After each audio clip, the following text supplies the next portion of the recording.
নমস্কাৰ বন্ধু বান্ধৱীসকল, স্বাগতম জনাইছোঁ। যিসকল নিবনুৱা আছে তেওঁলোকৰ কাৰণে এটা ভাল খবৰ আহি গৈছে। ভাল খবৰটো হৈছে SSCৰ বহুত হাজাৰ পদৰ নিযুক্তি বিজ্ঞাপন মুকলি কৰিছে। এই বিজ্ঞাপনটোৰ যিখিনি পদ আছে আপোনালোকে থাম্বনেইলত দেখা পাইছেই, 14,000 ওপৰত পদ আছে। এই পদসমূহৰ সবিশেষ জানিবৰ কাৰণে আপোনালোকে ভিডিঅ'টো শেষলৈকে চাব লাগিব। গতিকে বন্ধু বান্ধৱীসকল, আপোনালোকে যদি মোৰ চেনেলত প্ৰথমবাৰলৈ আহিছে তেন্তে চেনেলটো ছাবস্ক্ৰাইব কৰি কাষতে থকা অল নটিফিকেশ্যনটো অন কৰি দিয়ক। আহকচোন আমি এই বিজ্ঞাপনটোৰ সবিশেষ আজি আলোচনা কৰোঁ।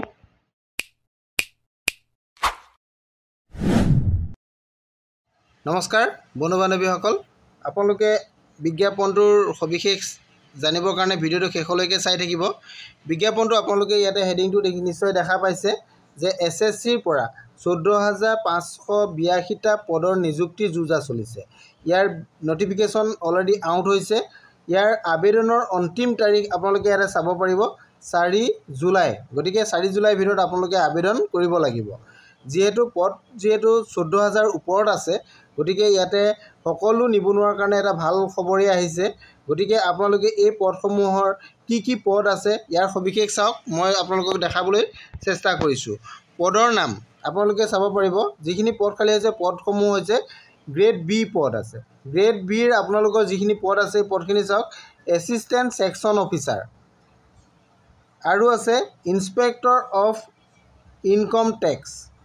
আপোনালোকে নিশ্চয় দেখিছে, inspector assistant enforcement officer, sub inspector section head.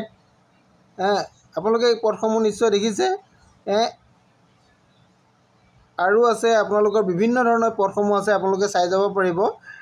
Executive assistant আছে, আপোনালোকৰ ৰিচাৰ্চ এছিষ্টেণ্ট আছে, ডিভিজনেল একাউণ্টেণ্ট আছে, জুনিয়ৰ এইটো ইণ্টেলিজেঞ্চ অফিচাৰ আছে,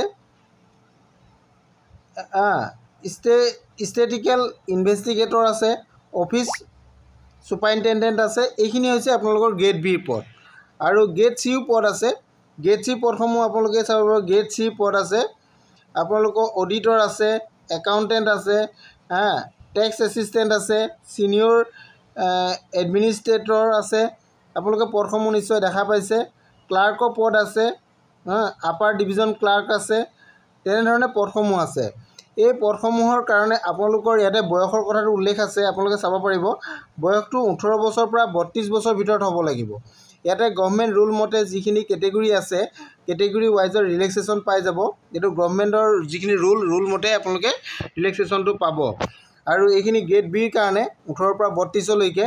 আৰু গ্ৰেড চি যিখিনি পদ আছে, গ্ৰেড চি পদখিনিৰ কাৰণে আপোনালোকৰ বয়সটো 18ৰ পৰা 27 বছৰলৈকে দিয়া হৈছে। এইখিনি দেখিলে আপোনালোকে। আৰু আপোনালোকে আবেদন কৰিবলৈ হ'লে এটা আবেদন মাচুল দিব লাগিব। সেই আবেদন মাচুলটোৰ কথা ইয়াতে দিয়া আছে। জেনেৰেল আৰু OBC সকলে 100 টকাকৈ দিব লাগিব। আৰু বাকী প্ৰাৰ্থীসকলে কোনো ধৰণৰ আবেদনৰ মাচুল দিব নালাগে। ইয়াতে জেনেৰেল আৰু OBC সকলেহে অকল 100 টকা জমা দিব লাগিব। এইটো অনলাইন থ্ৰু আপোনালোকে পে'মেণ্ট কৰিব লাগিব। আৰু ইয়াৰ কাৰণে আপোনালোকে আমাৰ উত্তৰ পূৰ্বাঞ্চলৰ যিখিনি পৰীক্ষা কেন্দ্ৰ আছে, আপোনালোকৰ নিজৰ ষ্টেটত হয়তো কেন্দ্ৰ নাথাকিলেও অসমৰ বিভিন্ন জেগাত আছে। গতিকে আপোনালোকে এই কেন্দ্ৰসমূহ আপোনালোকে চাব পাৰিব, কোন কেন্দ্ৰত আপোনালোকে পৰীক্ষা দিব পাৰিব।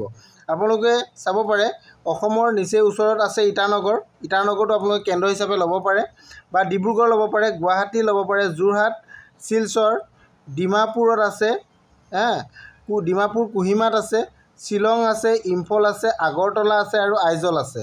এইখিনি নৰ্থ ইষ্টৰ হয়। মই নৰ্থ ইষ্টৰ ভিতৰত অসমৰ যদি আপোনালোকে চাব যায় ডিব্ৰুগড়, গুৱাহাটী, যোৰহাট, শিলচৰ এইকেইটাত আপোনালোকে এক্সামিনেশ্যন চেণ্টাৰ ল'ব পাৰিব। আৰু আবেদনৰ অন্তিম তাৰিখটো আপোনালোকে নিশ্চয় গম পাইছে যে মই আগতেও কৈছোঁ যে 4 জুলাই। গতিকে 4 জুলাই আগতে আপোনালোকে আবেদন কৰিব লাগিব। আৰু ইয়াৰ কাৰণে যিটো আপোনালোকৰ ইণ্টাৰভিউ হ'ব, এই ৰিটেন যিটো পৰীক্ষা হ'ব, এই পৰীক্ষাটো 13 আগষ্টৰ পৰা 30 আগষ্টৰ ভিতৰত আপোনালোকৰ পৰীক্ষা হ'ব। ইয়াৰ সবিশেষ যদি আপোনালোকে জানিব বিচাৰে তেতিয়াহ'লে অফিচিয়েল ৱেবছাইটত আপোনালোকে যাব পাৰিব, ssc.nic.in। ইয়াত গৈ আপোনালোকে অনলাইনত আবেদন কৰিব পাৰিব। আৰু তাৰ পৰা ইয়াৰ সবিশেষ আপোনালোকে বিতংকৈ জানিবৰ কাৰণে আপোনালোকে তাৰ বিজ্ঞাপনটো আপোনালোকে ডাউনলোড কৰি ল'ব পাৰিব। মই আপোনালোকক যিমানখিনি পাৰোঁ বুজাই দিলোঁ। আৰু যদি কিবা জানিব বিচাৰে তেনেহ'লে আপোনালোকে মোৰ ভিডিঅ' শেষত কমেণ্ট কৰিব। কমেণ্ট কৰিলে মই আপোনালোকক সহায় কৰিবলৈ চেষ্টা কৰিম। আজিলৈ ইমানেই। ভিডিঅ'টো যদি ভাল লাগিছে তেনেহ'লে লাইক কমেণ্ট শ্বেয়াৰ কৰিবলৈ নাপাহৰিব। Thank U.